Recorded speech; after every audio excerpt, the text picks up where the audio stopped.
and it's a wonderful occasion to celebrate such a valuable soul of Africa on such a beautiful day with these wonderful people and these young women that are close and are traditional and are proud of their tradition here.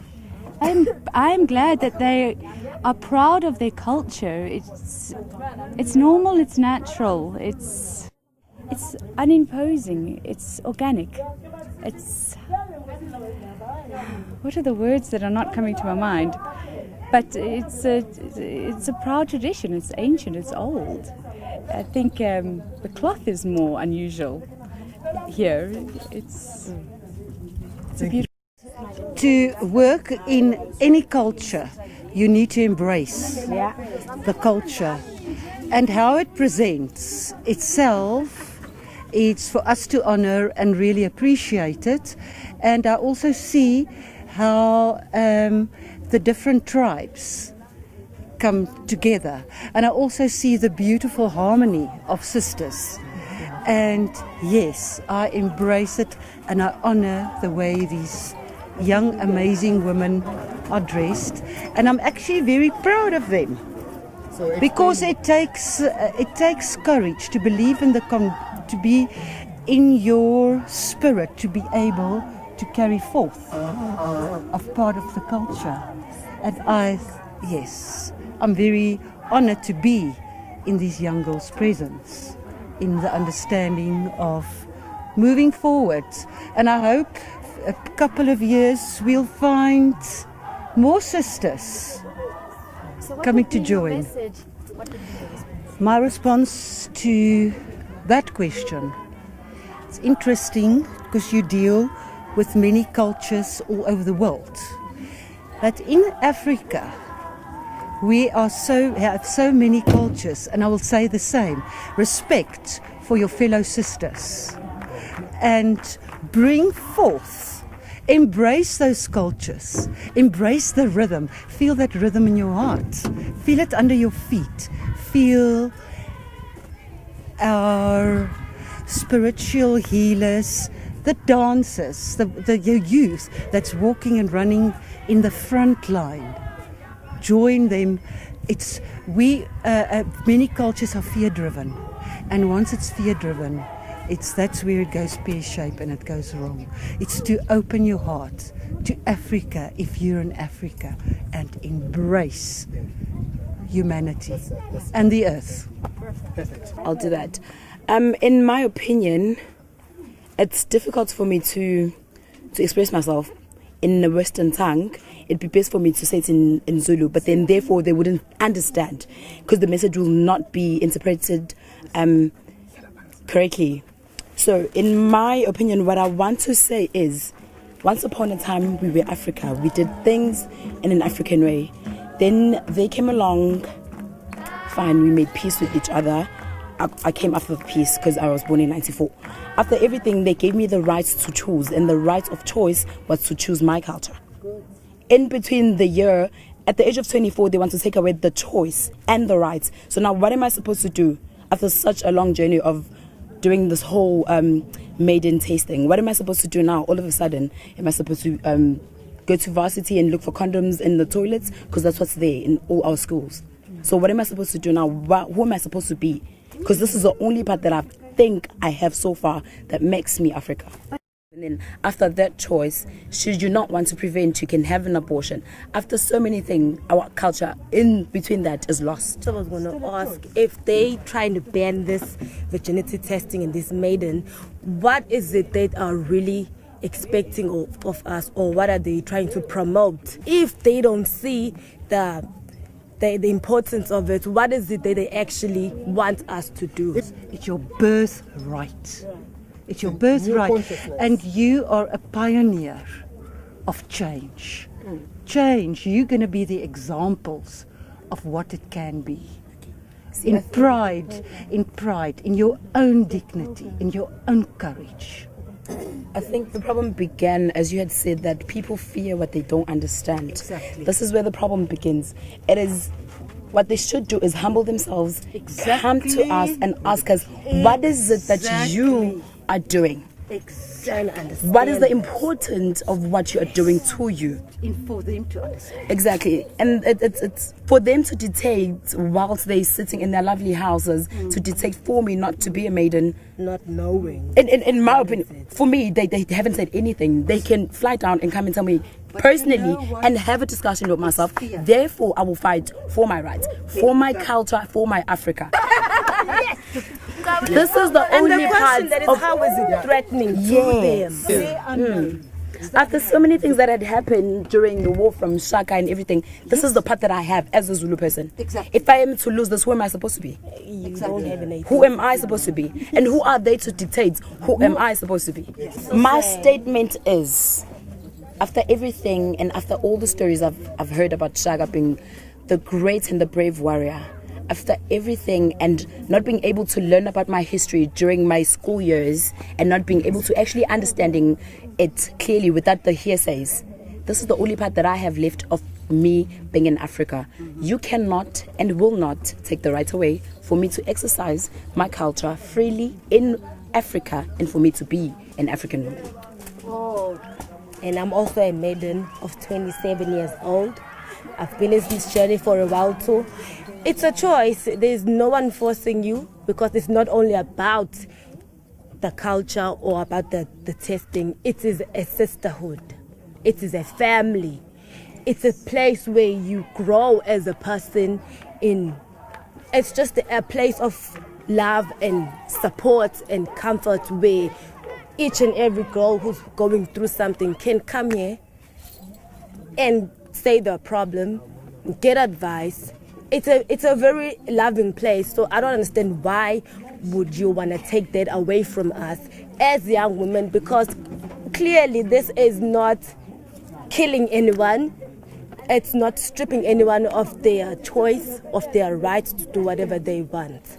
So please support us, listen to us, understand us, and if you don't know, find out. It sounds moralistic that it is an abuse of women, which could not be the furthest thing from the truth. It is false, because you are not put here with a gun on your head, say you must go for virginity testing or must be a maiden. It is done with love. It is done with choice. It's embracing who you are fully. So if you're wanting to take that away from us just because you lack understanding of it, it's very unfair. I found so many powerful things that I could have learned as an African lady who was growing up, that Africans have always been kings, that we were the first to walk New York, that the great first Buddha was once a black person from Africa. So much power would have empowered me had I known from primary in my history lessons. I have known about that prince and what prince, but I lack so many things about my Africa. This is the part that I am not letting go. As a whole, if they can make us fools to think that we don't know what we have, so they can use that against us. The amount of power that we have, that we possess. It's the same thing that caused the woman to even have a march, because the women were not allowed to have or to do things that men could do. Now they want to take young maidens. We are the future of this country. If I were to go to the parliament with so much stupidity in my mind of not knowing where I come from, where am I going to go? Exactly. There's a Zulu proverb that says, "Awukwazi ukuya phambili ungazazi uphumaphi." So who am I going to be from there? What am I going to talk about when I get to the parliament? If you don't know your background, if you don't know who me, in order for me to understand a Muslim, an Indian, I have to respect their culture. Right. Because I want somebody to respect my culture as well. In order for you, even those other black or African people, they are also a sellout to us. Yes. To their own. It's a sellout. That's why the UN or the Western people think they have that much power to oppress us, because there's even our own people are turning our backs on us, on this tradition. So they're thinking if they can just buy a few people that can sell out, then eventually they're gonna win. They're gonna get what they want. But it's not surprising, because when they came to Africa, that's what they did. They turned blacks against blacks. So that's the war we're still fighting. That's how they work. That is the war we're still fighting. Because we still haven't conquered that within ourselves. And now they still... And come to think of it, I don't think they just out of the blue, out of a sudden became and thought that maidens to stop. It became with us black people. We went and we wanted smiles. From them, we went and we wanted to drink tea and have cappuccino whilst talking about things that do not concern us at all. It's quite difficult for them to actually understand this because they think deep down that somewhere in between we are not as into Western things as we are. We are very much aware of all the Western challenges and we still stand as Africa. We've got advocates, we've got social workers, we've got so many people, we've got doctors. But the point is, we are still Africa. This is the part, like they've overstepped. Yes, this is for me. I am making the statement that you have overstepped. You need to know your boundaries. Yes. You did it before. You are not going to do it again. I think because we've let them get away with so much, so they think they can just take even this one just like that. Unfortunately, you can't. This time, this will not go away. Yeah, the way you dance about with it, you know, you can just see that I'm not here because someone told me. I'm here because this thing, it speaks to me. True. Do you know what I mean? It moves. It empowers me. It gives me purpose to such an extent. It is so spiritual. It's beyond measure. Actually, I'm not even insulted, but the fact that they can make up such allegations to the fact that they can actually try and degrade us in our culture.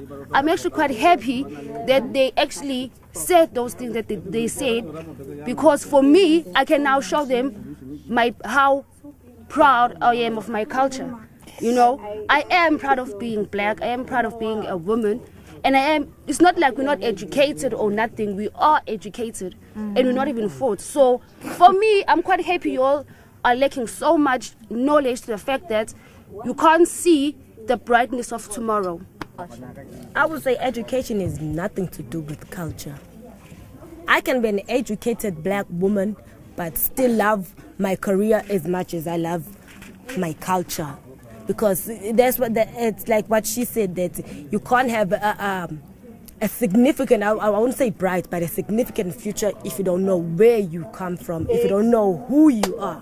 That's true. So the love you have and the love you want for your future, academically or career-wise, shouldn't impact or affect negatively your culture or the fact that who you are and where you come from, or the overall being of yourself. So I don't think how that impacts my Western side academically and career-wise. I don't think I actually say it complements each other. Because I can fit right in the Western world because I'm educated. I have a bright future. My career is looking promising. But also culturally, I'm grounded. Do you know? And you know where you come from. And I know who I come from. I don't want to be this person. I think what they want us is to be these people who don't have direction. Yes. These empty people, they can just blow with the wind whenever direction they want.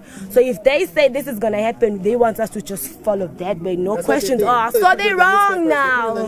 It is so they have themselves to blame because they put, they made us want to be westernized, educated. So now we are, and we can see their fear. They expose themselves to us, actually. Yeah. If you were to listen to Babu Kwedri talk about an African, and then if you were to listen to someone who was just born yesterday talk about an African, they would talk of two different people. He speaks of royalty. He just speaks. The next person would just speak of a random black person. He says we were the kings. I would like to be the kings of Africa. I don't want to claim the whole world. I want to be the king and the queen, or I want to be the queen and the princess of the streets. I want to be the queen in my culture. I'm not fighting so many people. I want to greet, as she is here with us, it gives me so much pleasure, as I used to work in retail, where I would greet a white person in isiZulu and they would greet me back, because we are one. Yeah. Now, Western people want to come. They're gonna come to us in the skin that is in white, and it's gonna be like we're fighting with white people once again, which is not true. Right. Which is not true. They use the white skin. Yes, you know exactly. Once again, we're gonna fight for what? For nothing. Because once again, we've now in KwaZulu-Natal so far we all friends. You know, when they speak in Afrikaans, I understand Afrikaans, but I cannot return it back. So I say it in English. So same to others. When you greet them in Zulu, they say other things. As Ma would say, Tamaku, she knows so much of that, and I lack the knowledge. She would teach me, and that makes me proud of her as an African woman. So now when they come to us with so many English big words and they want to say so many things, who do we feel is coming to attack us? White people. When it's not them, it's Western people. And they're trying to destroy the bridge that we've mended over time. The white people. Exactly. They use the color. When we've like I don't know what happened during the apartheid. I only know the hearsays, but all I know is now we became friends. But the color is still Exactly. But now as they come with so many things, all we see is color. All we see is, I do not want to lie, all we see is color, because we now have this the history of, once again, white people who want to fight us. When it's not them, it's Western people. But to us, they come in color. Now they want to try to shut down so many countries. 26, I heard. It is such an embarrassment. They will not. It is such an embarrassment that they would even speak it in radios without concerning us. But they must expose themselves first. Remember that. Exactly. They need to come down, invite us. We will come to the parliament. I have the right to walk in like this. We do that, yeah. Exactly. I will do, and I will address, as I will say, that they must not come in front of us as white people. They must just come and say, I, as the certain country, think. Then we would know who is the enemy of us.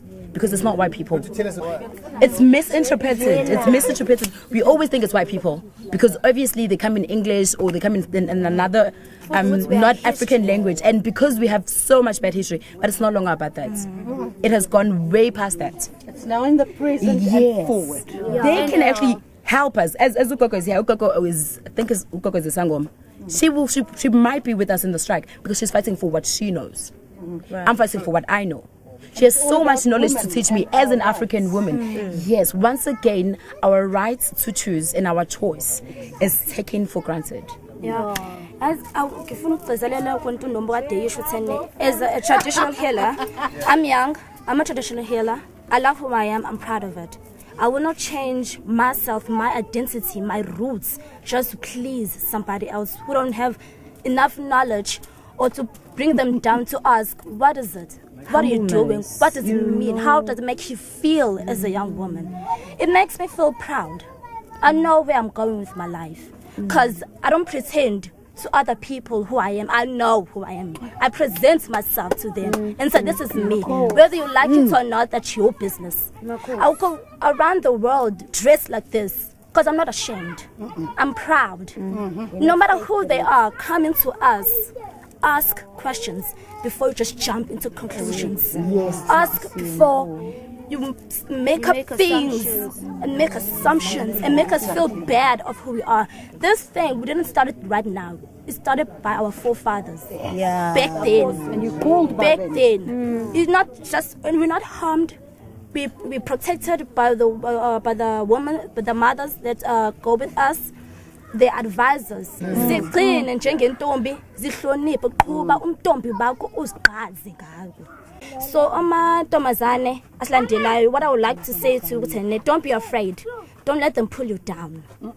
Don't be shy or embarrassed about your body, about your culture, because this is who you are. God created you like this. Embrace it. Don't hide in fear or be scared.